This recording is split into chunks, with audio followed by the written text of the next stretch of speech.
فریحہ میری دوست ہی نہیں، میری بہت عزیز الجان تھی۔ سارا بچپن ہمارا ایک ساتھ گزرا تھا۔ محلے میں رہنے والی تمام لڑکیوں کی آپس میں بہت زیادہ دوستی تھی۔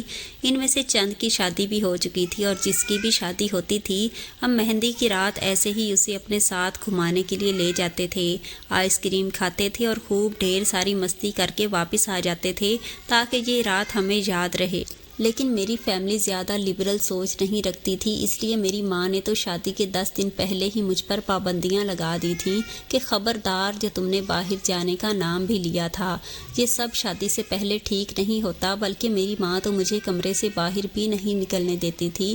روزانہ میری سہیلیاں شام کو آ جاتی تھیں اور ہم ڈھولک بجاتے، ناچتے گاتے، خوب شور شرابہ کرتے۔ وہ مجھے احد کے نام سے بہت زیادہ تنگ کرتی تھی۔ میری شادی آؤٹ آف فیملی ہو رہی تھی۔ احد میرے لیے بالکل انجان تھا۔ اس کے گھر والے بھی شادی کو ابھی 10 دن باقی تھے، لیکن میری ساس آ کر کہہ چکی تھی کہ ان کے ہاں مہندی کی رسم نہیں کی جاتی۔ وہ لوگ اس رسم کو معیوب سمجھتے ہیں کیونکہ ڈھول میں لڑکے لڑکیوں کا بے ہنگم ڈانس ان سے پسند نہیں تھا۔ لیکن چونکہ میں اپنے گھر میں سب سے چھوٹی تھی، اس لیے بڑے سب بہن بھائیوں نے کہا تھا کہ ہم نے ماہی کی شادی پر اپنے سارے ارمان پورے کرنے ہیں، اور میں بھی یہی سوچتی تھی کہ شادی تو ایک ہی بار ہوتی ہے، میں کیوں بھلا اپنی شادی کا مزہ کرکرا کروں۔ اس لیے مہندی پر صرف ہمارے گھر کے ہی مہمان ہونے تھے، لڑکے والوں کی طرف سے کسی نے بھی نہیں آنا تھا۔ اس لیے میری والدہ نے کہا کہ مہندی کی رسم 8 دن پہلے ہی کر لی جائے، اور 8 دن بعد شادی رات کے 2 بج رہے تھے، اور میں فریحہ کو سمجھا کر تھک گئی تھی کہ میری ماں نے تو کمرے سے باہر نکلنے پر میری پابندی لگا رکھی ہے، تم مجھے کیسے باہر لے جاؤ گی؟ وہ کہنے لگی تم مجھ پر چھوڑ دو، تمہاری مہندی کے جوڑے میں ہم جائیں گے اور آئس کریم بھی کھائیں گے، تم بے فکر رہو، بس تم رات 2 بجے چھت پر آ جانا۔ پھر یہی ہوا تھا۔ مہندی کا ہنگامہ رات کے 1 بجے تک جاری رہا۔ اس کے بعد سب ہی تھک ہار کر اپنے اپنے کمروں میں جا کر گہری نیند سو چکے تھے۔ جیسے ہی رات کے 2 بجے فریحہ کی کال آ گئی کہ ہم سب لڑکیاں اپنی چھت پر موجود ہیں، بس تم جلدی سے اوپر آؤ۔ میں نے اس وقت اپنی مہندی کا پیلے رنگ کا لہنگا پہن رکھا تھا، پھولوں کا زیور تک مجھے اتارنے کی اجازت نہیں تھی۔ میری ہمجولیوں نے کہا سجی سجائی آنا، ہلکا پھلکا میک اپ بھی کر لینا۔ میں نے اپنے کمرے کا دروازہ کھولا تو سناٹا مچا ہوا تھا، سب ہی تھک چکے تھے اس لیے سو رہے تھے۔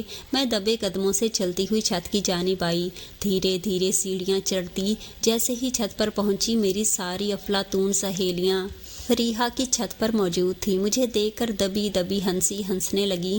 میں نے گھور کر اپنے ہونٹوں پر انگلی رکھی اور شش کر کے انہیں خاموش رہنے کا اشارہ کر دیا۔ پھر میں اسی لہنگے میں دیوار پھلانگ کر فریحہ کی چھت پر آ گئی تھی۔ وہیں سے ہم دھیرے سے سیڑھیاں اترے۔ فریحہ کی چھت کی سیڑھیاں باہر صحن میں موجود تھیں، گھر کے اندرونی حصے میں، اور وہیں سے مین گیٹ قریب تھا۔ گاڑی پہلے ہی فریحہ نے مین دروازے کے باہر کھڑی کر لی تھی۔ ہم بالکل خاموشی سے محتاط قدم اٹھاتی مین گیٹ تک پہنچی تھیں۔ مین گیٹ کی چابی فریحہ کے پاس موجود تھی۔ ہم لوگ گاڑی میں بیٹھ گئے۔ گاڑی کی ڈرائیونگ فریحہ نے کی تھی۔ ہم 4 سہیلیاں تھیں۔ مجھے فریحہ نے اپنے ساتھ فرنٹ سیٹ پر بٹھایا تھا۔ رات کے 2 بجے ہماری گلیوں میں تو سناٹا مچا ہوا تھا، لیکن بازار کھلے تھے، اور کراچی میں تو ویسے بھی دیر تک بازار کھلے رہتے تھے۔ ہم لوگ مین مارکیٹ میں پہنچے تو زیادہ تر دکانیں بند ہو چکی تھیں، بس اکا دکا ہی کھلی ہوئی تھیں، باقی بازار بند ہو چکا تھا۔ ایک آئس کریم پارلر پر جب ہم داخل ہوئے تو وہ کہنے لگا ٹائم ختم ہو چکا ہے، اس لیے معذرت ہے، آپ لوگ یہاں سے جا سکتے ہیں۔ لیکن ہم نے ان کی منت کی کہ پلیز ہمیں آئس کریم فریحہ کہنے لگی کہ ہمارا نہیں تو دلہن کا ہی خیال کر لو جو گھر والوں سے چھپ کر آئس کریم کھانے آئی ہے۔ سب لڑکیاں ہنسنے لگیں۔ وہ پارلر والا بھی مسکرانے لگا، کہنے لگا چلیں آ جائیں۔ ہم جب اندر گئے پورا پارلر خالی تھا سوائے ایک ٹیبل کے۔ وہاں پر ایک نوجوان بیٹھا ڈھیر ساری آئس کریم اپنے سامنے رکھے کھا رہا تھا۔ جب ہم اندر داخل ہوئے تب ہم نے اسے دیکھا تھا۔ اس لڑکے کی نظر مجھ پر تھی کیونکہ میں نے ہی مہندی کا لہنگا پہن رکھا تھا جو خاصا فینسی تھا۔ باقی لڑکیوں نے تو عام سے لباس پہنے ہوئے تھے۔ ہم ایک ٹیبل پر بیٹھ گئے۔ وہ لڑکا مسلسل مجھے دیکھے جا رہا تھا۔ آئس کریم جیسے ہی ختم ہوئی میں نے فریحہ سے کہا کہ چلو یہاں سے، کیونکہ مجھے بے حد بے چینی ہو رہی تھی۔ اس سے پہلے کہ ہم اس آئس آئس کریم پارلر سے باہر نکلتے وہ نوجوان لڑکا اٹھا اور مین دروازے کے پاس چلا گیا، وہاں کھڑا ہو گیا۔ ہم ابھی اپنی کرسیوں سے اٹھی بھی نہیں تھی جب اس نے مین گیٹ کے پاس کھڑے ہو کر آئس کریم والے کو غصے سے پکارا، کہنے لگا باہر نکلو اور دکان کا شٹر بند کرو۔ یہ سن کر تو ہم سب لڑکیوں کی جان نکلی تھی، ساتھ اس لڑکے نے اپنی جیب سے پسٹل نکال لی۔ یہ دیکھ کر ہمارے رنگ اڑے تھے۔ یہ سن کر ہم فوراً سے آئس کریم پارلر کے مین دروازے پر چلی گئی۔ ہمیں لگا وہ شخص دکان لوٹنے آیا ہے، اس لیے ہمارا وہاں سے نکل جانا بہتر ہے۔ ہم نے کہا ہمیں یہاں سے جانا چاہیے۔ وہ نوجوان میری طرف بڑھا، کہنے لگا ایسے کیسے جانے تو تمہیں، تمہارے حسن نے تو میرے ہوش اڑائے ہیں، کیا کمال لگ رہی ہو۔ یہ سن کر تو میرا دل دھڑکنا بھول گیا تھا۔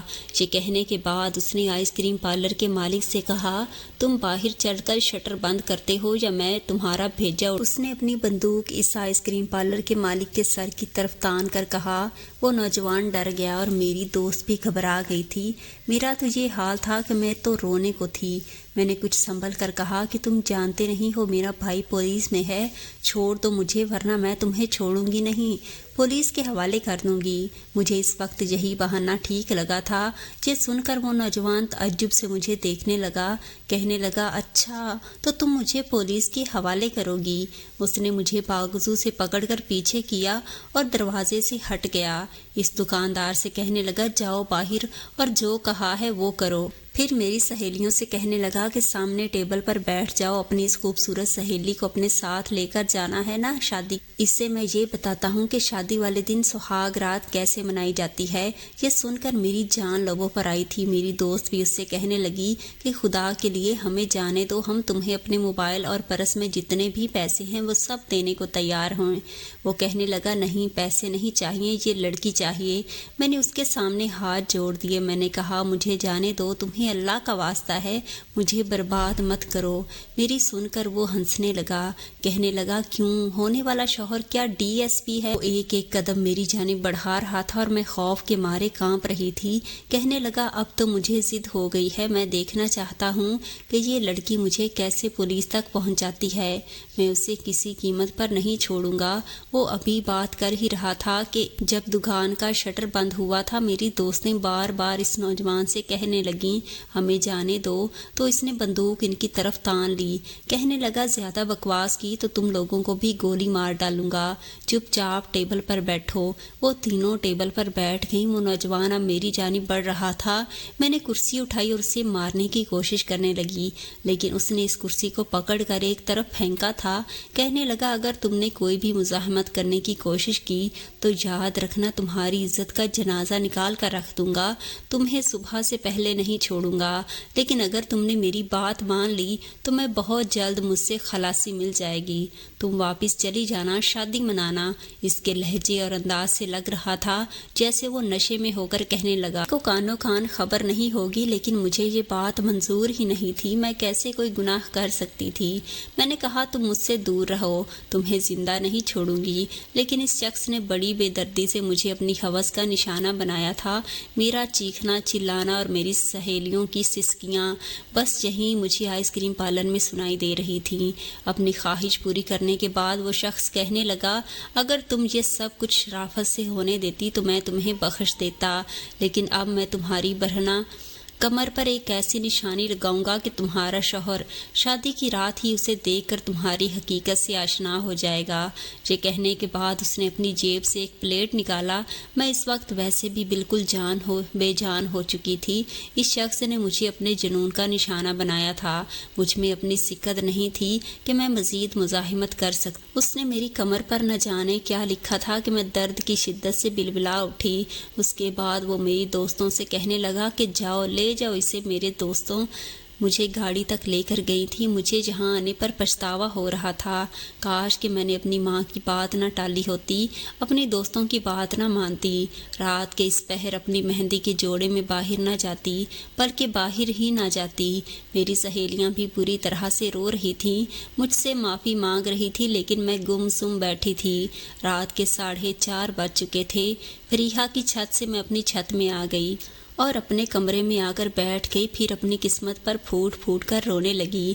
میرے دل سے اس نوجوان کے لیے بد دعائیں نکل رہی تھیں، لیکن قصور تو میرا بھی تھا، مجھے نہیں جانا چاہیے تھا۔ صبح تک مجھے بخار ہو چکا تھا۔ میری والدہ دیکھ کر پریشان ہو گئی، انہیں لگا بخار کی وجہ سے میری یہ حالت ہے۔ یہ دن میرے لیے بڑی اذیت میں گزرے تھے۔ فریا نے کہا تھا کہ تم کسی سے کچھ مت کہنا، کسی کو کچھ بھی پتہ نہیں چلے گا، لیکن یہ بات بھلا شوہر سے کیسے چھپ سکتی تھی؟ پھر میری عزت داغدار کرنے کے بعد اس شخص نے نہ جانے میری کمر پر کیا لکھا تھا کہ شوہر پہلی رات ہی میری حقیقت جان جائے گا۔ میری شادی ہونے والی تھی، میری رنگت بالکل پیلی پڑ چکی تھی۔ میں ہر وقت روتی رہتی تھی۔ امی مجھ سے وجہ پوچھتی تو میں یہ کہتی کہ آپ لوگوں سے جدا ہونے کا غم ہے، لیکن یہ غم تو کچھ اور ہی تھا۔ جانتی تھی اگر میرے شوہر کو پہلے رات ہی سب پتہ چل گیا تو مجھے طلاق دے گا۔ میں اپنے گھر والوں کو کیا جواب دوں گی، کیا کہوں گی ان سے؟ اگر میں انہیں سچ بتاؤں گی پھر وہ مجھے ہی برا کہیں گے کہ تم ہماری اجازت کے بغیر رات کو کیوں گئی۔ حالانکہ میری سہیلیوں کو یہی پروگرام تھا کہ مہندی کے بعد بھی وہ شادی تک روزانہ آئیں گی، ہلا گلا کریں گی، لیکن میرے گھر میں تو سناٹا ہو چکا تھا۔